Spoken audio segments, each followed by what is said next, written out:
This episode of the Ben Joravsky Show is brought to you by The Gift Room. Hundreds and hundreds of items that you cannot choose from because they're not yours. They're the mayor's for some reason. Here's a question. Want a brand new pair of cufflinks? Who cares? But there are cufflinks in the gift room. Not for you. They're the mayor's. All items in the gift room are for the mayor and the mayor only. Blago gets pardoned and Madigan is mostly guilty. Who's running for Chicago mayor so far? And of course, this week's show is brought to you in part by The Gift Room. It's Friday, February 14th, Valentine's Day. My name is Dennis, still not a doctor, and this is the Ben Joravsky Show's Oh, What a Week. I'm not a perfect person. Hey, let's find out what happened in Chicago and or Illinois. And before we get into the news from Illinois governors and House speakers past, we need to briefly talk about Illinois government in 2025, and we need to talk about our Illinois governor, J.B. Pritzker. Well, we here in Illinois follow the law. Yeah, buddy. The governor, well, he had busier weeks, to be honest.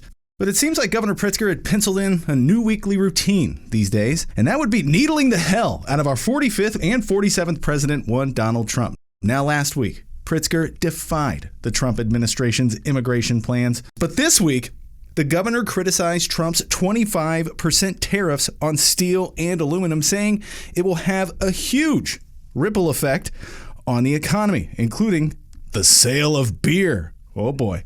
Pritzker pointed to a startup craft brewer he had just visited who said the threat of aluminum tariffs threatened his business.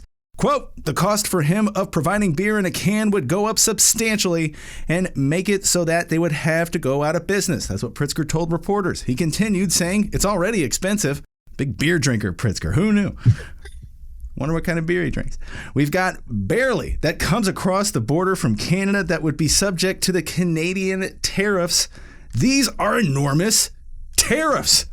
Now, a bold prediction was made here on the show last week. Our host, Ben Joravsky, said that not only will our governor, J.B. Pritzker, make a POTUS run for 2028, not only will he win the primary election for 2028, he will also become our 48th president. I'm not afraid. How are you feeling about that prediction you made last week? I feel very strongly about that prediction. And okay, so a lot of it hinges on whether there will be another presidential election. And I'm assuming that democracy will survive that much, so there will be another presidential election. Although, I don't know, maybe Trump will outlaw it. But let's say there is another one, and the word I gave last week is that I come to the conclusion, the realization that Americans love rich people in power, particularly where we're at right now. So the Republicans have a rich person in power. The Democrats have to follow suit. I've talked so much, as I said last week, with various guests about what went wrong in November of 2024 when Kamala Harris lost. I still believe, that the primary reason she lost is that it was just too much for America to vote for a black woman. But I also feel that America just has an infatuation with wealth and infatuation with people who are rich. They assume that if you're rich, you're smart. And so fight fire with fire. So I believe that it would make sense to have a rich person be the Democratic nominee, as counterintuitive as it sounds, D. Like, the Democrats are supposed to be the party for the people. The Democrats are supposed to be the party that uses government as the safety net to protect everybody from just the ravages of free markets or the ravages of markets, which, by the way, we are really exposed to wealthy people who claim that there should be no controls whatsoever on how they do business. Elon Musk in the White House with his son telling Trump, sit there, son. Okay, sit there. Let me talk. Okay. Now he's just sitting there. So I believe it just seems pretty obvious that this country loves wealth. Pritzker is wealthy. I believe he will be our next, at least Democratic nominee if there's an election in 2028. And I think he would win. I think he would be our next president. So yes, I'm sticking with that. And he is staying in the news. He is using his bully pulpit as governor of the state of Illinois, which is one of the resistance states, to keep his name out there, to expand his brand, if you will, and talk in terms of like the local impact a very initiative that Donald Trump is implementing, particularly the tariffs in this case. So yes, I think we're going to see every week some sort of shot taken by Pritzker at Trump and talking in particular about the local impact, the impact on everyday ordinary citizens. That will be the refrain over and over again. We're going to hear that for the next, I don't know, all the way through the midterms. That's my prediction, young man. Take it from an actual billionaire. Oh, you're right. They do like billionaires. All billionaires, man. Love them. Wow. You weren't kidding. It's like, again, D, so you ever heard that saying when you were a kid? Anyone ever? This may have been something like boomers heard growing up. If you're so smart, how come you're not rich? Did you ever hear that when you were a kid? Did they say that to millennials? I'm sure I've heard it a few times. Okay, if you're so smart, how come you're not rich? Now, I had a friend, Johnny Randolph. Shout out, Johnny. Hey, Johnny. We were once having lunch with a rich guy, and he said to him, hey, if you're so rich, how come you're not smart? Which I thought was really clever. Well, that's pretty clever. My point being that there's this assumption that if you're wealthy, you're smart. If you're wealthy, you understand how to run things.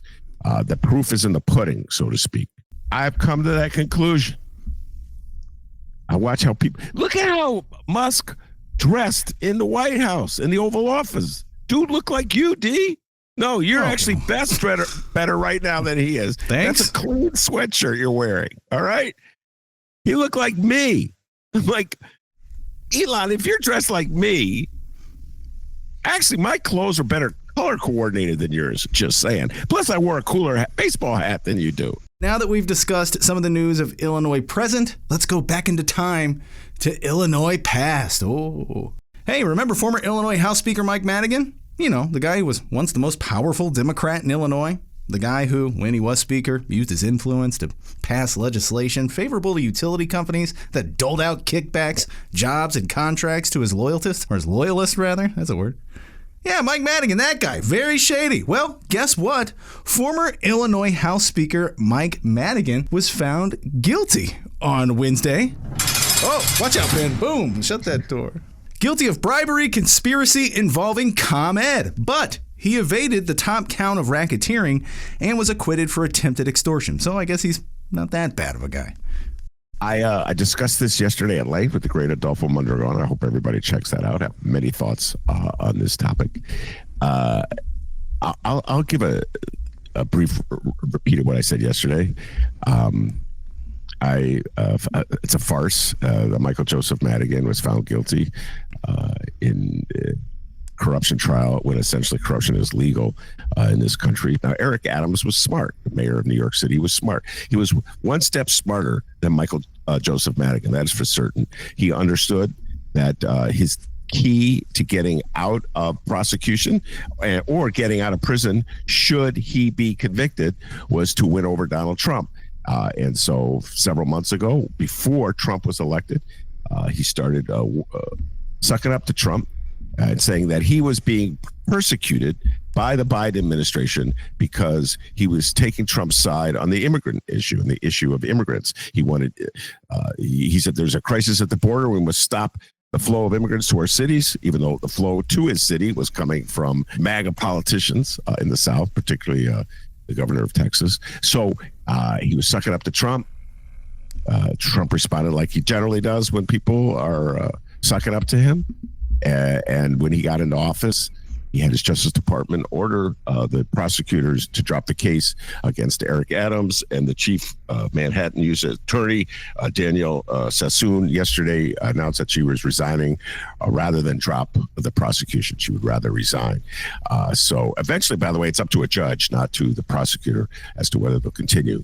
I have a hard time believing they'll continue the prosecution, D, if there's no one prosecuting. That'd be kind of funny. Like, who would prosecute her? They would. No one, like the defense attorney would show up, the defendant would show up, and there would be no prosecutor. So I just thought it was a farce that Michael Madigan would be punished, that there would be this notion that there's people are being punished for shakedowns and bribes and malfeasance in office, when clearly it's totally legal if you've won over the president of the United States. So now I've come to the conclusion, D. Some people say, well, Ben, you were saying that corruption should be legal. I think maybe producer Chris who told me that. But you're actually saying corruption should be legal. And I don't know if I'm willing to go that far. I'm hoping like this is just like a phase we're passing through where there are no standards as to what is corrupt. So if you're loyal to the president, then no matter how corrupt you are, you won't be prosecuted. But if you're not loyal to the president, they feel free to build a case against you. So if there are no standards, I don't think anybody should be prosecuted. But once this phase is over, I think we should go back to the way it was. And corruption should be illegal, and we shouldn't be taking bribes. We shouldn't have our public officials be taking bribes to pass favorable legislation. We shouldn't have, for instance, the president of the United States settling a meeting with Mark Zuckerberg to settle the case, his case against Meta and Facebook. If Zuckerberg changes some of the policies at Facebook, and lo and behold, they settle that case, and Meta decides to contribute, $20 million to the president's library. So I think once we move past this phase, we should go back to the old phase of prosecuting politicians for wrongdoing. Now, the second point I want to make, D, is I don't think Madigan will ever go to prison. I do not believe that he will go to prison. I believe that he will run this out with a string of appeals, and that ultimately he may prevail. I don't know if Madigan will adopt the Blago strategy. I know we're going to be talking about him in a little bit, of openly sucking up to Trump, or the Adams strategy of openly sucking up to Trump. If he does that, I think he will prevail. And what a coup that would be for Trump. Can you imagine that? The most powerful Democrat in the state of Illinois, the former leader of the Democratic Party, saying, upon reflection, I think Donald Trump is the greatest president we've ever had, and he's right on immigration. And if that were to happen, D, guarantee he's not going to jail. Was Mike Madigan on The Apprentice? No, that's true. Michael Madigan did not go on The Apprentice. His wife did not appeal to Trump, and he has not made any kind of statements or comments supporting Donald Trump. I don't even think, does he have a phone yet? I mean, Blago's active on social media. I don't even think Madigan has a phone yet. Call me on my landline. He's probably got a landline, so I can see him being a landline guy. All right, once again, Illinois House Speaker Mike Madigan found guilty. Oh, watch out, man. Get in there. Moving on, and my God, can we get out of the past already? We got to talk about this week's big presidential pardon. Had a little something to do with Illinois. I stand by my statement, and it's a blessing to see all you guys again. Our former Illinois governor, Rod by God Blagojevich, was fully pardoned. President Donald Trump on Monday pardoned former Illinois Governor Rod Blagojevich, whose 14-year sentence for political corruption charges he commuted during his first term. In signing the pardon, Donald Trump said, quote, "It's my honor to do it. I've watched him. He was set up by a lot of bad people. I know I'm not doing the Trump voice." Over the weekend, Politico reported that Trump is considering nominating Blagojevich to be U.S. ambassador to Serbia, according to two people familiar with the discussions. Asked whether he is considering Blagojevich for that post, Trump said, all right, I'll do the voice. "No, but I would." Remember, Blagojevich was convicted in 2011 on charges that included seeking to sell an appointment to then President Barack Obama's old Senate seat and trying to shake down a children's hospital. Blagojevich served 8 years in prison before Trump cut short his term in 2020. Yeah, I've always felt that the sentence that Blagojevich got was far too long. 8 years is absurd for what he was accused of. I also feel, how do I put this? I think he has a compelling argument that he makes that what he did may have, in fact, been standard practice for politicians, not just in Illinois, but throughout the country, and how they raise money. And I feel that his attitude, the contemptuous attitude he had, and that arrogant swagger that he had in the face of the prosecution, in the face of the feds coming to his door at 6 a.m, whatever it is, had as much to do with the fervor with which the feds went after him. He wasn't humble about it. Most people, when they're indicted, they follow the advice of their lawyers and they retreat. They don't talk. They go, well, there's an ongoing lawsuit. I'll have so much to say when it's over, but I can't talk now, which is standard advice that lawyers give to people who are in trouble. It's standard advice lawyers give to anybody. Don't say anything. Be quiet. I've been in that position before. Don't talk. Okay. All right. Okay. He didn't follow that. He went on the Letterman show. I don't know if you remember this. And David Letterman, like, he said to him, he made a joke out of it. Like, what are you even doing here? That's what Letterman said to Blago. And I was like, Letterman, why'd you have him on? I mean, if you didn't think there was any reason for him to be on the show, why did you have him on? You know what I mean? You're just trying to gain viewership from having like this corrupt governor come on, and then you're going to make fun of him while he's there. But you're the one giving him the seat. You obviously thought there was a compelling reason to have him on. I always remember feeling irritated at Letterman for that when he said that to him. You know what I'm saying? Well, don't have him on. There's no reason to have him on. Don't have him on. So anyway, he just had that kind of swipe right in Jimmy Breslin, the great New York columnist, to sit at the defense table. This is when Breslin was sick, I think near the end of his life. He had cancer. And so he didn't treat it the way most defendants did. And they went after him for that. And he got punished for that. And I think Donald Trump watched the way Blagojevich handled himself and took it to the next level. And the difference was Blagojevich had no support whatsoever in the state of Illinois by the time he was impeached. No one, the Republican, he was public enemy number one. Before they turned on Mad Dog, isn't this interesting, D? Whoa, I just had this thought. This popped in my mind. In Illinois, the two men who were targeted by the Republican Party as public enemies number one, Blago and Michael Joseph Madigan, have both been convicted in federal court. If I were a MAGA man, if I were Donnie Trump, I would say it's a witch hunt. I would say it was politically motivated. I'd say anytime you had a Democrat who was sticking it to the man, they're going to send him to jail. If I had 50% of America supporting me, if this show was as big as Joe Rogan's show, damn, D, we got to get working so our numbers are as high as Rogan's, okay?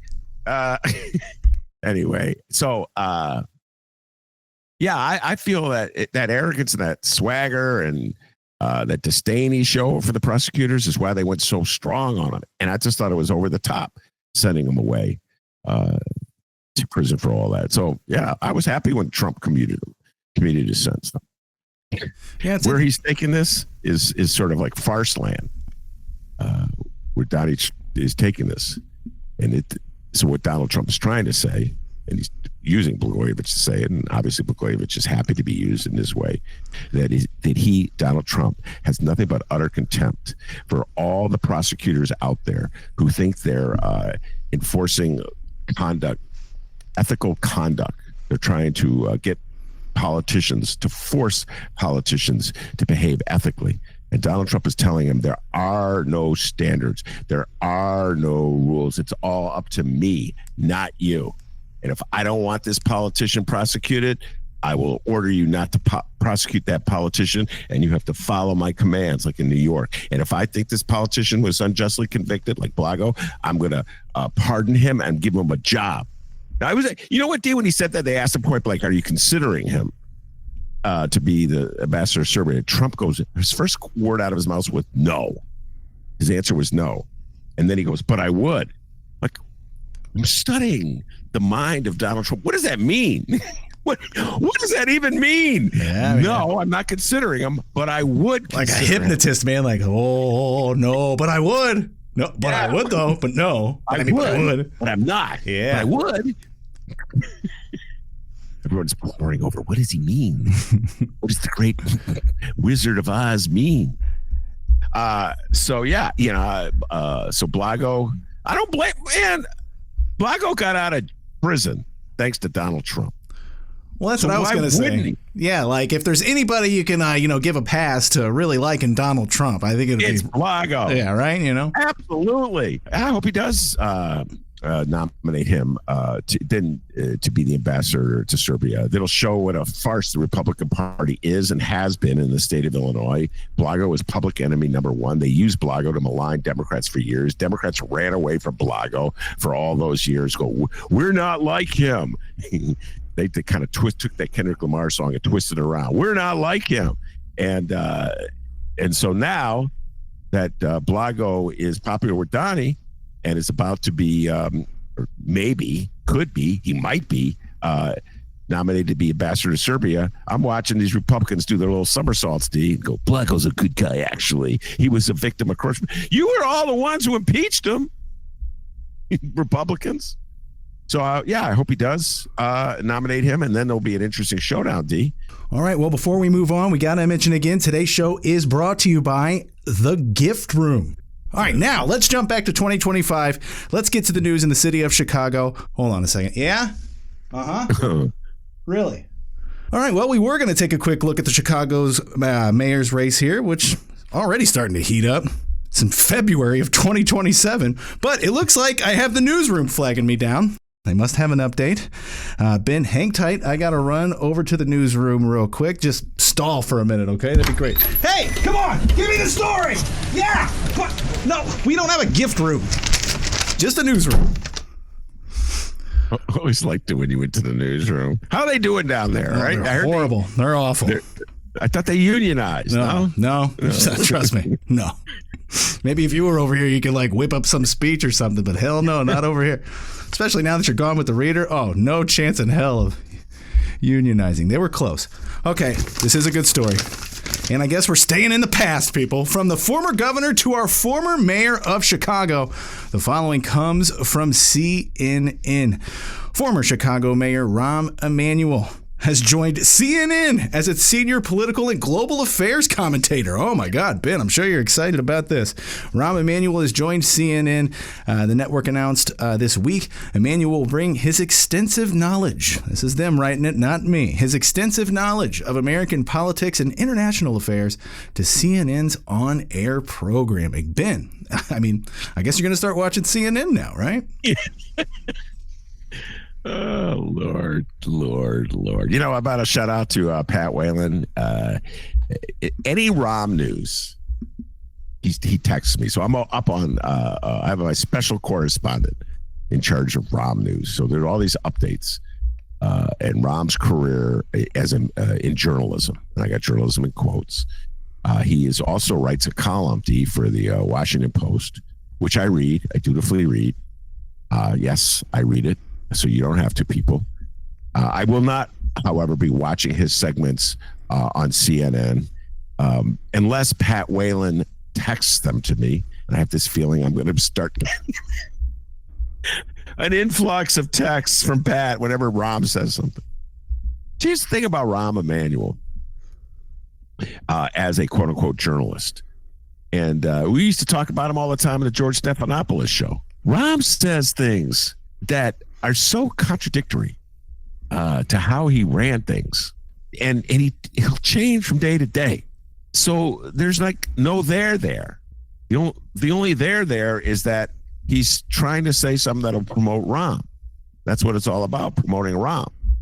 And I'm like, why does CNN think it's valuable to have Rahm Emanuel on as what is he, global affairs correspondent? Is that global affairs? Senior political and global affairs commentator. He's going to be talking about prime ministers who sleep with their secretaries. Get it, D? Global affairs. Oh, I see. That was good. That was good. I got a million. I like that. That was great. Yeah. Wait, so what does he know about global affairs? Oh, he was the ambassador to Japan. Going back to Of course. Blago. Of course. Yeah. I always thought that was funny that Rahm got to be the ambassador to Japan. There's nothing diplomatic whatsoever about Rahm Emanuel. So, for instance, when it comes to getting back to how he kind of like his view of the world, he sort of rewrites to serve his needs. When he was on the George Stephanopoulos show, he was promoting centrists in the Democratic Party because that's where he comes from. And so he was promoting sort of a very middle of the road Democratic candidate, whoever that, a Democratic nominee, whoever that nominee would be, that would not go too far toward the Bernie side of things. And if you recall, Dee, the issue of the day in 2019, leading up to the Democratic primaries of 2020, was where Democrats stood on health care. That was one of the big issues of the day. And I always felt that that was a transformative issue, that if Democrats took a strong Bernie stand for health care, showing the citizens of the United States that they were willing to stand up for a basic human right and use government in a way that would benefit people, in a way that people could see and feel, that would win over voters, to put it mildly. And Rahm's attitude was utter contempt for that. And he felt that voters didn't care about this issue. Moreover, they opposed it if they did think about it, because they loved their own health care so much. And if you recall, Doctor, you remember that bit you used to play where Rahm would go, I just went on this bike ride up to Michigan. Yeah, nearly 1,000 miles. And no one said anything to me about health care. I forget, but that was the gist of it. He rode his bike all the way around Lake Michigan. Then he said he went to restaurants and talked to people about, issues. It's like, first of all, I believe he rode his bike. I do believe that. I do not believe he talked to anybody about anything. He's not the friendliest guy in the world. If you just meet him, hey, Rahm, how you doing? Shut up. Yeah. Oh, hey, let's go talk to that sweaty guy with the short shorts on. Like, who are you talking to? Come on, dude. First, and furthermore, I don't believe he stopped at restaurants along the way. I got a feeling like someone was following him in a car. And just, drove him down to Chicago. I don't know. The whole thing was kind of sketchy. This notion of Rahm just riding around Lake Michigan on his own. You know what I'm saying, D? I found myself doing a Barack Obama imitation. Where did that come from? Boy. Now, just see it in your face. I just started doing Barack Obama imitation. Now, keep in mind, Emmanuel holds a bachelor's degree from Sarah Lawrence College. Like we said, he once biked around Lake Michigan. And he earned a master's degree in speech and communication at Northwestern University. So, he's smart and you're not. So here's what I think. Democrats love to fall in love. Republicans fall in line. That's good advice. Oh, yeah. Sound advice. No one ever says that. We got to hear it. Yeah. No one ever says that. We got to hear it twice. So here's what I think. Democrats love to fall in love. That's right. Republicans fall in line. So I want to know who Rahm fell in love with. You know what I'm saying? He's a Democrat. Who did Rahm fall in love with? Who's Rahm's model for a Democrat that he would want to be? Is it anybody that any Democrat would like in this day and age? I don't know, Clinton, Bill Clinton. That was his guy. Remember that? And so in his one of his so keep in mind what he said about healthcare. All right, 2019. Then he gets around to evaluating and analyzing the 2024 election in his new position as journalist or columnist for the Washington Post. And he writes that the Democrats lost because they didn't show the great masses of people in this country that they understood that the system was set up against them, and that they didn't show the great masses of people in this country that they were willing to use government in a way that would directly benefit them, the masses, as opposed to the in crowd that was already benefiting. And I'm like, wait a minute, weren't you the guy who said you just rode your bike around Michigan and nobody cared about health care? Weren't you the guy that made fun of the Bernie Sanders crowd that said health care was a winning issue? All right, guys. Well, we were going to do a mayoral candidate spotlight today, but we're just going to get right to our top story next week on the Ben Joravsky Show. Oh, you better believe it's going to be a 2027. It's 2025, but a 2027 Chicago mayoral candidate spotlight. That is next week on the Ben Joravsky Show. All right. Hey, I got a quick question. You want some cufflinks? Yeah? Well, doesn't matter, because the gift room, none of it's for you. It's all apparently for the mayor. So many items here in the gift room. Hey, how about a 1921 baseball cap? Hey, how many people's worn that one, huh? A 1921? That's what it says, 1921 baseball cap. I think that's got to be an error. No. It's got to be 2021. Or maybe it's like a brand or something. I don't know. But let's look here. So many products, so many items that will never ever be yours. How about a handmade quilt? That's in the gift room. Sound good? You want that? Yeah, too bad. Doesn't matter. Oh, and a baseball cap. Tons of items here.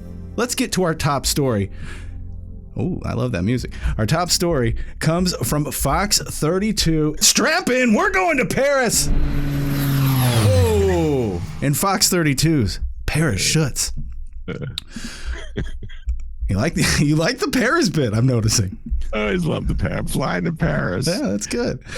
All right, so we're in Paris. Paris Schutz, Fox 32. Let's talk about this OIG report. Chicago residents got a look inside City Hall's gift closet this week after an investigation by the Office of Inspector General raised concerns about how mayoral gifts have been handled and reported. The OIG report found that mayor's office accepted gifts, including designer handbags and jewelry, on behalf of the city without publicly reporting them as required. Instead, under an unwritten policy dating back to the late 1980s, Ben was still writing columns then. Give me a little perspective. I was getting started. I was just warming up. Put me in, coach, man. That's a young Ben. Coach, I'm not afraid. Gifts were logged in a book available for public viewing on the 5th floor of City Hall. However, the OIG said these gifts should have been reported to the Board of Ethics and the city controller, with the reports made publicly accessible. In response to the investigation, the mayor's office on Wednesday released a video and list of gifts received on behalf of the city. This 22-second YouTube video displays various items that have been presented to the city of Chicago, and the full inventory is now available on the city's website. All right, thank you, Paris Schutz. We really appreciate it. Ben, let's fly back to Chicago and break this one down. Whoa! Holy cow!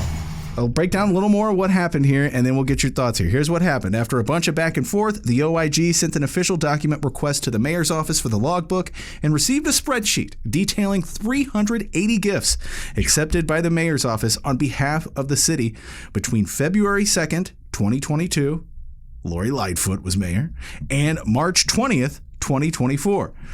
Obviously, Brandon Johnson was mayor. Former Mayor Lightfoot's logs included entries for 144 gifts received, while Johnson's logs contained 236 entries. Among the gifts under the Johnson administration were Hugo Boss cufflinks, Gucci and Kate Spade handbags, a lot more. Ben, your thoughts here on the gift room? Well, first of all, I prefer to call it the Stash House. We had a debate, a pre-show debate, before we went on the mic. We had a extensive pre-show planning after I woke up, some ungodly early hour, like 10 a.m. Okay, maybe it's a little earlier than that. But the Sun-Times was the one who coined the phrase Stash House at one point, and I like that. So I prefer to call it the Stash House. Stash House sounds like they got a lot of stuff that I like in there. You know what I mean? Yeah, reefer. A lot of reefer in that Stash House. It's where they keep the reefer. So yeah, it's the key part of the story is there any evidence that someone giving a pair of shoes to Mayor Brandon Johnson has persuaded him in any way? So can you imagine? It's like, dude, there's a pair of shoes in there. Okay, so I'm trying to picture that. Like a guy comes, hey, Mayor Johnson, you see these shoes?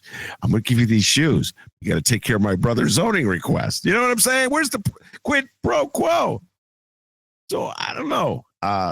There's two ways of looking at this story. One, it's an oddball insight into how Chicagoans treat their mayor with deference. And so you feel like you have to give him something when he comes to your humble little meeting. You know, I've seen this before, D, when Mayor Daley would go out to a community group, and almost invariably someone would give him something, like a trinket or something, you know, just to show how much they appreciate it. And most of the stuff was things that I don't think Mayor Daley would ever use anyway. So it's like, who gives a mayor shoes? I feel it says more about Chicago than it says about the mayor. But it is true.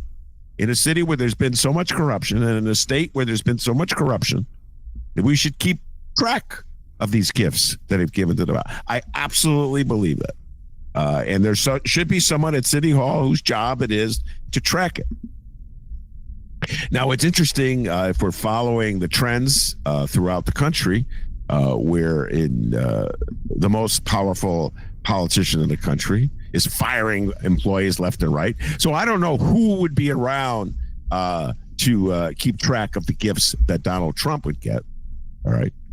I'm trying to keep up with the gifts he got, like the $20 million he got from Facebook to settle the lawsuit. D, if Brandon Johnson got $20 million for someone, do you think they put the $20 million in the stash house, in the gift room? Would it be like $20 million? Can you imagine if the gift room was lined with $20 million for the mayoral library? Oh my God, they would send Paris to Paris and back 3 times. Or breaking news, there's $20 million in the gift room.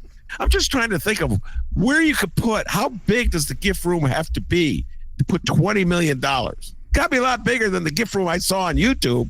That little gift room, that looked like my attic. And there, did you see the video? Yeah.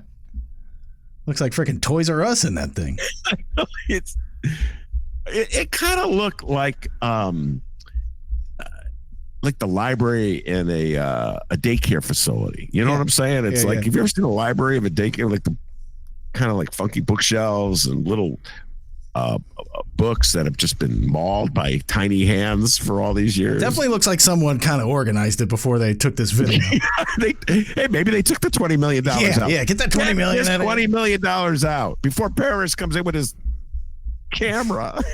I feel as though we definitely need someone in charge of keeping track of what's in the stash house or the gift room. I absolutely believe that. Right. And I hope that President Trump is reading this story in the Sun-Times and following Paris's coverage on Fox TV and goes, you know what? If they have a gift house in Chicago and they're obligated to keep track, I'm going to have a gift house in the White House.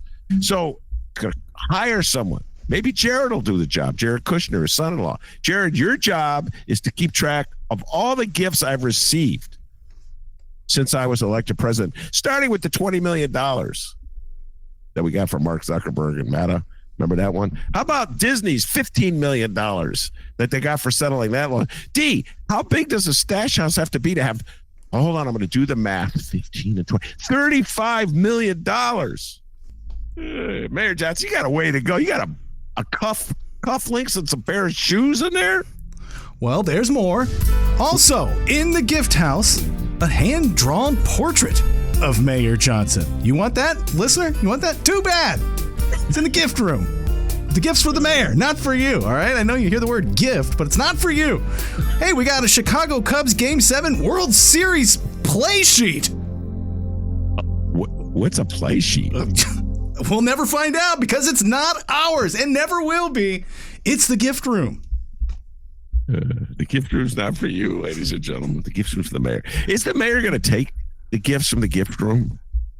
You know, like when we had to vacate our beloved studio at the Sun-Times after COVID, I never got my stuff from the, you know what I mean? Like there were, who has that stuff? Is that in the gift room? No, I went into the studio. I braved myself in that Sun-Times building during that pandemic. I braved myself in there and I got all your stuff. I cleaned it out. You got that certificate?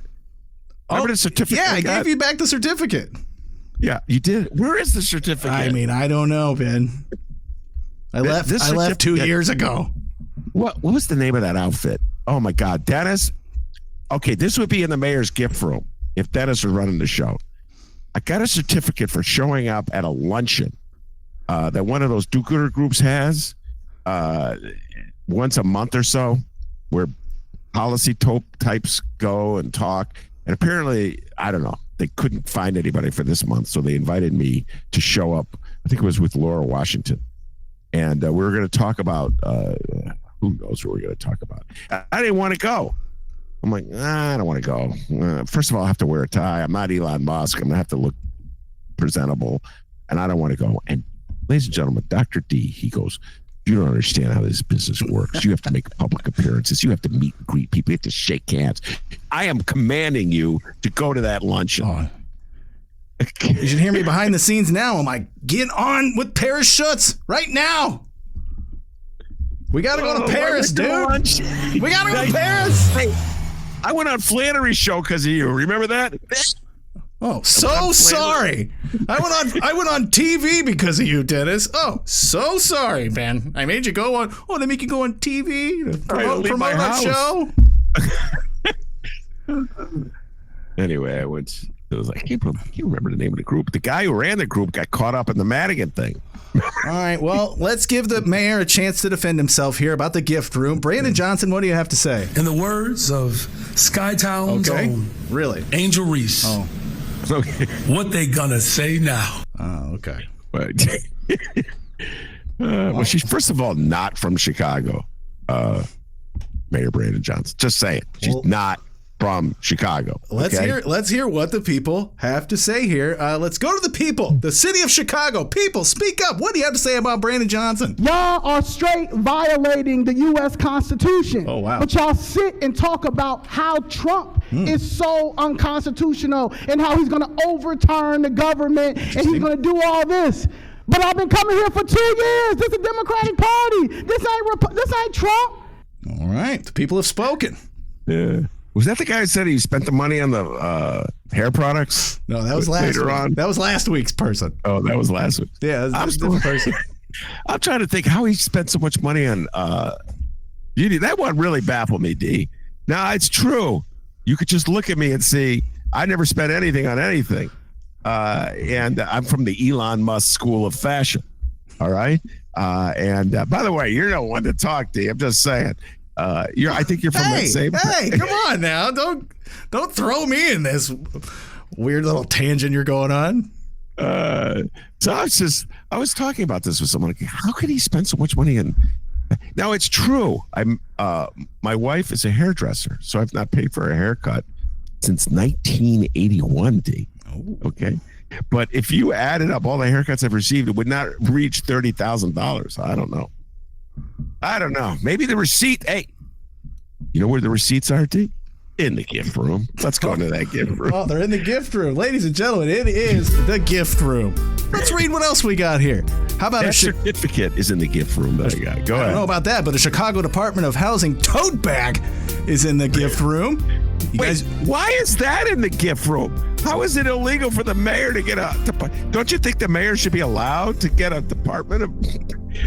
We're at the Sun-Times. Didn't we get Sun-Times swag ever? Did we ever get like a Sun-Times tote bag or anything? Of course not. All right, let's go to the gift room. Hey, a jar of honey is in the gift room. A jar of honey. I like honey. Hey, coffee beans, coffee grounds, and a coffee mug and tumbler is in the gift room. Ben, Merry Christmas. You don't celebrate it, but we got a Christmas ornament in the gift room. One ornament? One. Okay. That's your what a week, guys. Yeah, I kind of want to go visit the gift room. Anyway, I'm going to look in my own gift room, D. I'm going to find that certificate.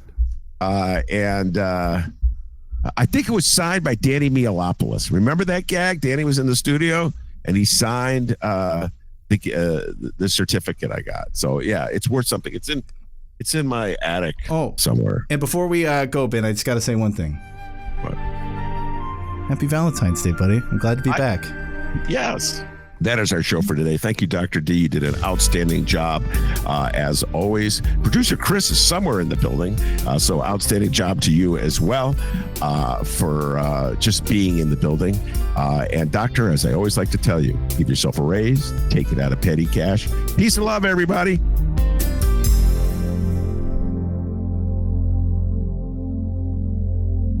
That's correct.